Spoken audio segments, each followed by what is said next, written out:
தண்ணி டேஸ்ட் பண்ண பெரிய பெரிய ரெஸ்டாரண்ட்டில் குடிக்கிற மாதிரி அந்த டேஸ்ட் வந்து நம்ம வீட்டிலே குடிச்சிடலாம். லெமன் ஜூஸ் செய்ய போகிறோம். லெமன் ஜூஸ்க்கு தேவையான பொருள் வந்து எலுமிச்சம்பழம், துளசி விதை, மிளகாய், புதினா, கொத்தமல்லி, ஐஸ், சோடா. வாங்க எப்படி செய்யறது பார்ப்போம். இதுக்கு லெமனை புழிஞ்சிக்கிடுவோம்.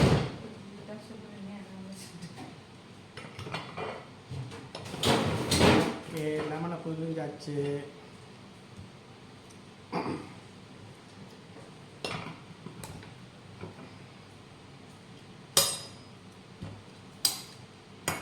இது என்ன, துளசி விதை. துளசி விதையை கொஞ்சம் ஊற்றிக்கிடுவோம். துளசி விதை, அப்புறம் புதினா, கொத்தமல்லி, பச்சை மிளகாய் போட்டுக்கிடுவோம். போட்டுட்டு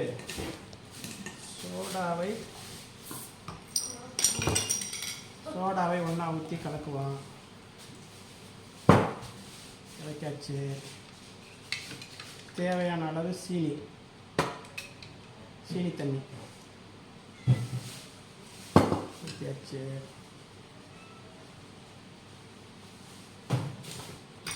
லெமனை சின்ன சின்னதாக வெட்டி அதில் போட்டுக்கலாம்.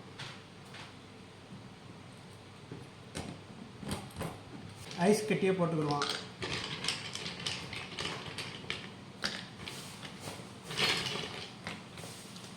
ஐஸ் கட்டி போட்டாச்சு. போட்டுட்டு நல்லா குடிச்சிட்டு குடிச்சு பாப்பா எப்படி இருக்குங்க.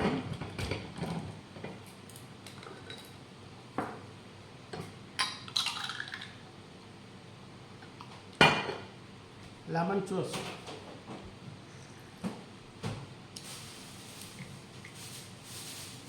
செம்ம டேஸ்ட்டாக இருக்குமா. வாங்க குடிச்சு பாருங்க. ஆஹா, சரியான சுவை, செம்ம டேஸ்ட். வித்தியாசமாக கிடைக்கிறதுக்கு நான் பாருங்கள் எப்படி இருக்குன்னு டேஸ்ட் பண்ணி பாருங்கள். லெமன், சோடா, துளசி விதை எல்லாம் போட்டு கலக்கி, மல்லி இலை எல்லாம் போட்டு கலக்கி எப்படி இருக்கு பாருங்கள். சூப்பராக இருக்குது. கடையில் குடிக்கிற மாதிரி இருக்குது. பெரிய பெரிய ரெஸ்டாரண்ட்டில் குடிக்கிற மாதிரி இருக்குது.